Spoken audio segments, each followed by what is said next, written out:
Parashat, the death of Sarah that we're up to. I always love talking about it. It's it can be read as a alternative narrative. Okay, so my point today is all about getting to discernment and the need we all have to constantly or frequently pay attention to where our behavior or thoughts are heading. The Torah and my approach to this, as is to all of Torah, is to treat Torah as having been put together as a continuous book. A novel is the way I would put it, a novel or a saga, in which each Parashat is just part of the totality of what's being said. And also with the awareness that, like the Tanakh, the whole Bible, we clearly understand to have multiple viewpoints. It's not all saying the same thing. Ecclesiastes and Psalms do not go to the same place. Job goes somewhere completely different than anybody else. In the Torah, it's less obvious, but the sages have understood forever that there are multiple viewpoints that have been put together into one document. And differently from Tanakh, often the other viewpoints are somewhat hidden. They're there often simply by juxtaposition of something, one section against another section, by the repetition of a line, by something, but definitely there. And also, just to say, for those of you who don't know, the traditional understanding is that Ezra, the scribe, was the creator of the final version of Torah in the 5th century BC. But there was a whole scribal culture of the most educated men of the time, and they are the ones who kept writing the scrolls, the Torah scroll. But in so doing, they didn't just copy, they edited and edited and edited and edited. And what we have is the final version of this culture of scribes doing the editing. And as I say, they were the most educated people in that part of the ancient world, and they were educated, okay? So we begin with the death of Sarah. And there are lots and lots of midrash about her dying, most of you, I think everybody here may know most of them. The basic one is someone comes to Sarah and says, basically, Abraham went up on the mountain and he had the knife out, he tied Isaac up, the fire was set. And at that point, Sarah dies of a heart failure, okay? Because she can't even wait it's so horrifying, okay? There are other versions in which she's told Isaac actually is killed, but it doesn't matter. The major point is that the story is so horrifying that Sarah dies. Let me just change the view on this. It's making me crazy. Gallery, okay. And so there's a question. How come the Parashat begins with this? And there's much more to it. So it raises a question. Maybe what Abraham did, traditional understanding often one way, this is the Akedah, which is what I'm going back to, is because we read it at High Holy Days, and it's the one service to which all Jews tend to come. Basically, it's a set of services. It's also a major reason why many Jews leave Judaism. Okay, because that story alone is so horrifying to the modern ear that they don't know what to do with it. We don't know what to do with it. Traditionally, one of the ways out is to say, well, Abraham knew that God didn't mean it. This subversive text sort of says, well, how do we know that? The God he was hearing this guidance from, this command from, was quite willing to kill off all the innocents in Sodom and Gomorrah, and did. The children, the babies. he was quite willing to kill off basically all life on earth except those who entered Noah's Ark. I'm saying he because that's the God in this Torah. So he wasn't necessarily to Abraham a compassionate God who definitely would come down on the side of, no, no, no, you can't possibly kill your son. And the text itself says very, very clearly, the angel says, because now that I know that you fear God and you didn't withhold your son, your only one, from me, you don't have to kill him. And later, God says, an angel called to Abraham a second time and says, I swear by the word of Yud-Heh-Vod-Heh that because you did this thing and didn't withhold your son, I'll bless you. There are other translations that say, because you fear God. The major point is that Abraham in the story is, what's the word? Rewarded for his obedience, his just absolute, hineni, here I am, unthinking obedience to God. That's the text, what it says, okay? Regardless of what tells him, Abraham will obey. The subversive text that is this following Parashat and a bit more is a question about what is going on here? Because what is the effect? What's the outcome of this unquestioning obedience to God? So Sarah dies. The text doesn't say when. It's the juxtaposition that makes one wonder. And has been commented on since at least the first century of AD. We know that. Also, the Parsha begins, and Sarah died in Kiriath Arba. It is Hebron in the land of Canaan. So she's in Hebron. And Abraham came to grieve for Sarah and to weep for her. As far as we know, Abraham is living in Beersheba. They are not living together. They have not lived together since the Akedah. That's the text's implication. There's nothing else said. Similarly, Isaac is living, I never can remember how to pronounce it. He is living by the well that Hagar, where God spoke to Hagar the first time she went out into the desert when Sarah banished her. The well of God sees me. That's where Isaac has gone to live. In fact, at the end of the Akedah, Abraham comes down from the mountain with his two servants.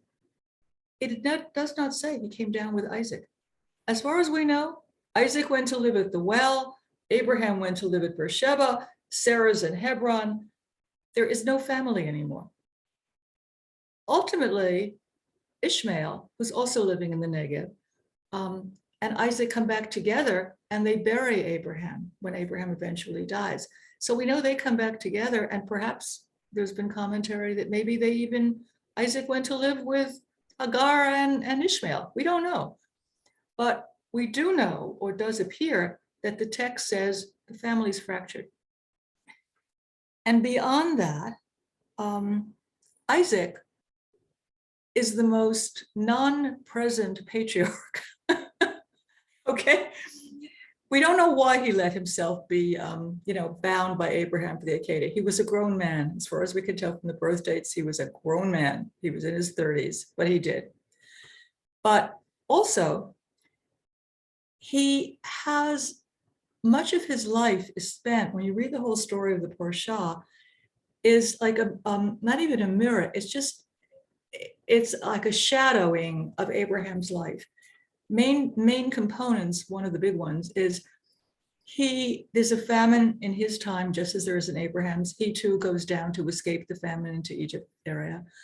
And like Abraham, when his wife is taken by the ruler into the harem, he says, she's my sister, it's okay. Okay, which is not, by the way, the most wonderful statement one can hear from the patriarch, but it is said. It's okay. If I say anything else, they'll kill me.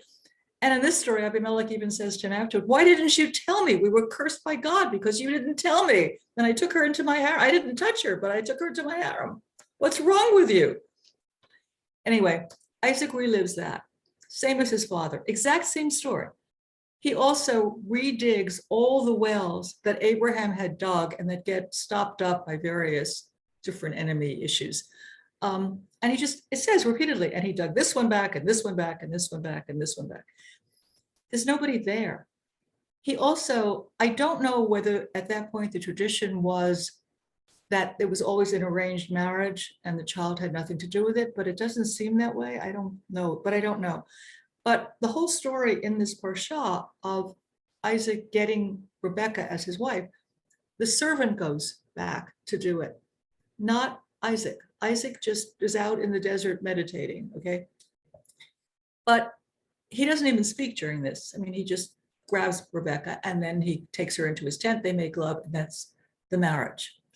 And she comforts him for the death of his mother. That's what it says. The only other time he speaks in the entire Torah, as far as I can find, is much later in his life when he is blind and he gives the blessing to the wrong son. Okay? This is not a figure of somebody who appears to be strong and undamaged. He barely has a life. And that's just the text. So in the subversive understanding of reading Torah, where there are multiple commentaries and questions, the question here is, what does it mean really to have blind obedience when you think you're following God's will? Big question. You know, there have been lots of people killed in religious wars over many, many centuries around this issue where I believe I'm following God's will and it's quite all right to kill you. We're in the middle of a lot of this kind of story right now in the United States. You know, it's God's will that, you know, if you're gay, I don't bake you wedding cake. I don't allow you this. I don't do this. I don't do this. If you're Black, really, you don't have the right to vote. I mean, go on. And the anti-Semitic stuff is all over the place. And much of that is people quoting, even saying, well, the Bible says this. God says this is the way it should be. And that's the big questions, you know, but the whole issue of discernment of when do we, as sort of trying to be religious or observant Jews, you know, in various ways, how do we decide, you know, when a behavior, a path, a thought is following God's will? You know, Ellen went to the polls, you were a poll watcher, right? Are we following God's will in doing this political action? I mean, how do we even make that discernment? And you can't, you know, I'm in this 2-year program now, it's probably my 4th year of mindfulness meditation. And I've been meditating for many, many years, and I teach meditation sometimes. And one of the things we learn again and again, we observe in watching our minds is how much is ego telling us, I fear, I need, I want, I'm afraid, and pushing us toward certain ways of being in the world. The whole Torah is about this question, can be seen this way. The Torah says at the very beginning, right after the garden, Cain is about to kill Abel. Why is Cain going to kill Abel? Because he's pissed off because God preferred Abel's present to him, Abel's gift, Abel's offering. This is probably not the will of God. And in the story, God actually appears and says to Cain, sin is crouching at the flap of your tent. Stop, think, pay attention. Do you really want to go this way? And it's a central question that, as Jonathan Clifford, Rabbi, you know, say, this is where we start with the Torah. Which way are you going to go? Pay attention, think. And then the whole Torah, you know, is filled with all of these commandments, of which the basic ones we understand is love your neighbor as yourself, and even more, love the stranger as yourself. Okay, act with kindness and compassion. Again and again, that's what we're told over and over. And the final, you know, the final message of Torah is choose life. Act with that's choosing life, acting with kindness and compassion. So, you know, as far as I can tell, we cannot really trust all that well our belief, our understanding, our experience, when we go left instead of right, that we're following God's will. All that we have are the teachings that we can count on that say, if the move is toward loving kindness, if the move is toward fairness, you treat the rich and the poor equally, you treat everybody before the law the same way, the law applies to everyone. If you go in that direction, you're following God's will. Those are our instructions. We can't count on the voice we hear. We can count on the teachings we've been given. And I was trying to think of examples, because so often for me where it comes up is in, what am I going to do? Do I do this or not? Is it where it's a choice? Do I sign on to this? Do I volunteer for this? Do I say no to this? For me, it's often a yes or a no. And it's really hard to discern, what is my craving? What is my fear as against sort of which is the direction where I'm leaving Mitzrayim, where it's ignoring or letting go of the tangles that keep me constricted. But even that is tricky, because often we feel a feeling of increasing freedom when we're doing something really that may hurt somebody else, Again, all I can say is, as best I can tell you, go back to the basic teachings. Is this something that's likely to, am I imparting kindness? Am I imparting justice, fairness, equity, or am I going in another direction? So that's all I wanted to say. And I think the Parashat, it's an amazingly subversive against the traditional understanding of Abraham Parashat, with all of these little tucked away things like, he's not living with Sarah. Maybe he never went back to Sarah. Maybe she said, don't you dare come into my tent again. We're done, We've all, when we've been in Midrash writing classes, I think everybody's written a Midrash like this. So that's it. Any comments you have? I'm done.